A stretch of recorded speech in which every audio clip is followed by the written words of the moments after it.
Hey, Tony Gaskins here, popping in real quick. Now, I saw a question about outfits and how we dress.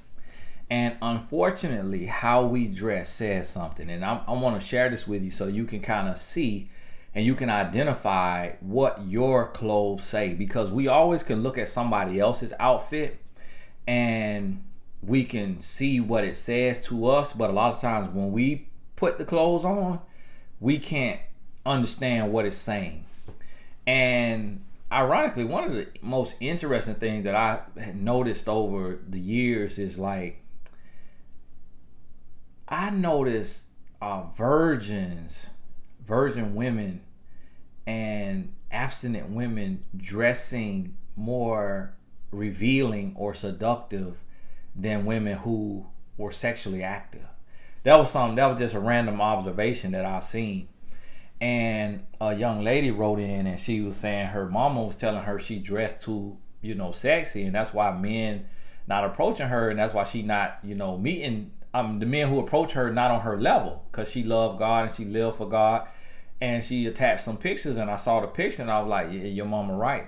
It just got a little too much showing. There's a little too many, curves on the bandage dress, which I'll call a bandage dress. I don't know why it's called that. But the thing about it is this what you have to understand about clothes is you have the media, and the media disseminates the images and the messages. And so what you have to realize is whoever is at the highest height in every form of media, they set the tone for that image.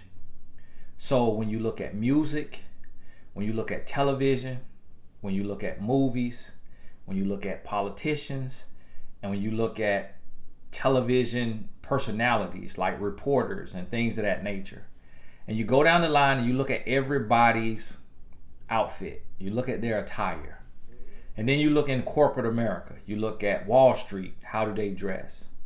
Then you look at Main Street, how do they dress? You look at the garbage men, how do they dress? You look at the police officers, how do they dress? So now you see everybody is setting something up. So when you go out and you start to identify this and you start to look around, you're able to see, okay, how does an exotic dancer dress? And then when she's going into work or coming out of work, or she's on her day off and she's posting on Instagram, how does she dress? Okay, how does the first lady dress on average? The first lady, the president's wife, and then the first lady, the pastor's wife, how does she dress? And so these images are kind of setting the tone. When you look at a street thug, the guy on the corner with the gold teeth or the dreadlocks and the tattoos and the pants sagging, how does that outfit look? And so if you picture me with gold teeth, I used to have 6 gold teeth. You picture me with 6 gold teeth, you picture me with locks, you picture me with a long goatee, you picture me with a diamond chain, you picture me with a gold watch, 2 cell phones, big baggy pants that's sagging, they stop at the middle of my booty cheeks, so you can see this much of my boxers above the pants, and I got on no shirt. I got tattoo on this pec, tattoo on this pec, tattoo across my abs, tattoo on this arm, tattoo on this arm. What are you most likely going to associate that outfit with? A pastor, a president, a police officer, or a drug dealer?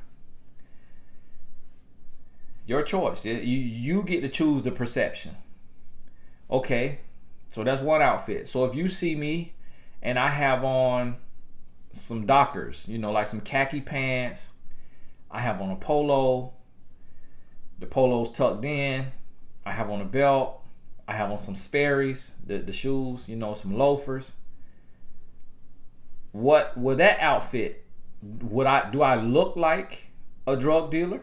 Do I look like a pastor? Do I look like a politician? Do I look like a police officer on his off day?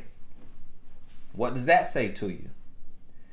If I have on some shorts and they stop at the middle of my thigh, and I got on some Nike tennis shoes, and I got on a form-fitting t-shirt, and you can see my chest, you can see my muscles, you can see my thighs muscle flexing every time I step. Nice little new shoes. What does that give you vibes of? Pastor outside the church, police officer on his day off, drug dealer, corporate America, college student. You see what I mean? So yes, our clothes matter. And so here's the thing. If you're looking to attract someone, you have to first take the time to identify what clothing says to you. And then you got to ask around the people you know, love, and trust, or like a life coach, and say, hey, what does these clothes say to you? Because if your outfit reminds someone, if you're a woman and your outfit, your dress reminds a man of his mom or his aunt, and he sees them as very old school, you know, very down home country, and you got the same brown dress with the flowers,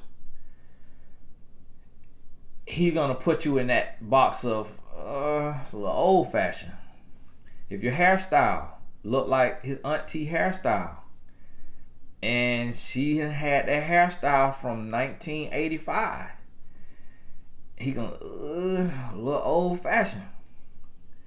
So now, if you take and you put on some booty shorts to where the lower piece of that booty meat sticking out them shorts, and his homegirl who dance, who strip, she got them same shorts, and she wear that when she off from work. Now he put you in that category. And so it's perception. Now perception is his reality. It may not be your reality, but what people think of us matters. And so we have to be mindful of that, be aware of that, and be honest about that. What's up, T? Am I still bring my cleats to go to? Yeah, you gotta do that. Cause Alright. your mama ain't say you ain't doing it. Is you gonna take I'm picking you up from Cooper's, right? And how long you at there?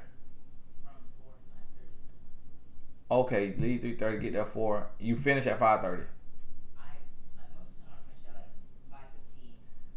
5:15? Cause it's on my own time, so I probably finish like 5:10. Okay. And then your other training, after that training, is at what, 6? 6 at 50. Okay, cool. So yeah, I'll be there. I'll be on time. But hey, get your phone just in case, you know, he texts you when they getting ready to come through the gate. I'm gonna have to shut my video off when the gate call me. Alright. So yeah, I got to get going because my son about to get picked up by his friend mama because they going to do the speed training. So when the gate call me, the phone gonna cut off because I got to answer the phone. And then if I ain't done, if I do another video, then I got to merge the video. So this is a short video. So this is what I want you to think about. Think about perception. And this the thing, is you got to get out your feelings. You got to get out your feelings. You got to stop worrying. You got to get out your feelings. And you got to get out your comfort zone. If you comfortable in booty shorts and it's affecting the way people approach you and who approaching you, you got to evaluate that. If you comfortable with your pants sagging as a man and a certain type of woman is attracted to you and you not attracted to that type of woman, you got to evaluate that. So your clothes do matter. And you got to think about that. And I remember going in a corporate situation and I had these pants that's made by this company that sells in Nordstrom, and they're like form-fitting pants, like they're kind of, you know, they fit your leg to where you could see the size of your thigh. And they fit your leg, and they like joggers almost, but they also like Dockers, like khakis. And one pair I had was camo. So it was like the green and black and brown camo print. And it's form-fitting, but it's like khaki material, like Dockers material. But then at the bottom of the ankle, it has a cuff. And right then, them pants was in style for people who, think you young and hip.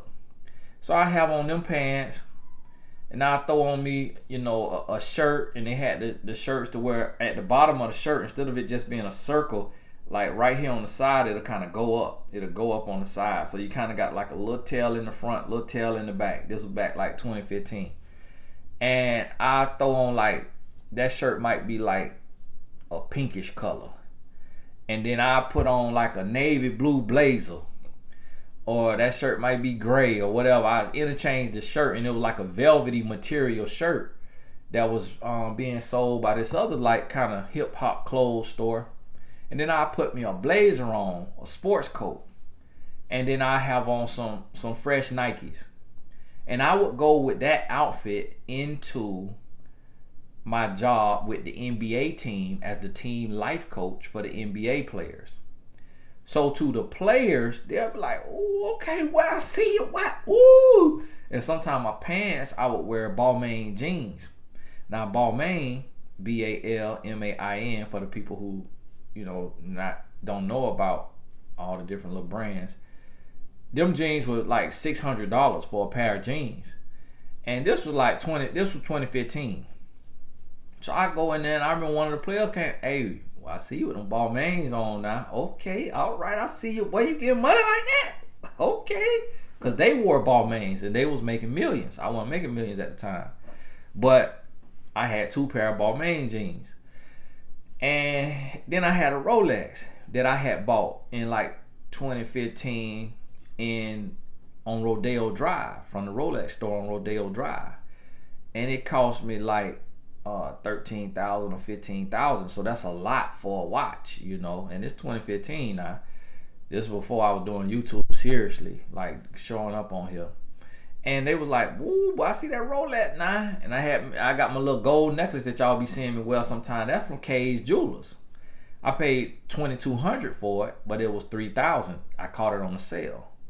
So now, if you walk into the place and you with guys who money defines them, a lot of them money define them. That's their whole dream, their whole goal. And they look you from head to toe, and they see you got on a $1,100 pair of Giuseppe shoes, $600 pair of Balmain jeans, a blazer, which they're assuming is $400 or more, depending on the style, a Rolex for $15,000, and a Cuban link that they gonna say is probably, they gonna think $3,000, $5,000 based on what they jewelers charging them. So now when they look at your outfit, you $20,000 plus. How they gonna judge you? You see what I mean? So just like when you know something, and you go out and you out and about, like if you're a woman and you look over, I'm gonna have to come back to Gate calling me.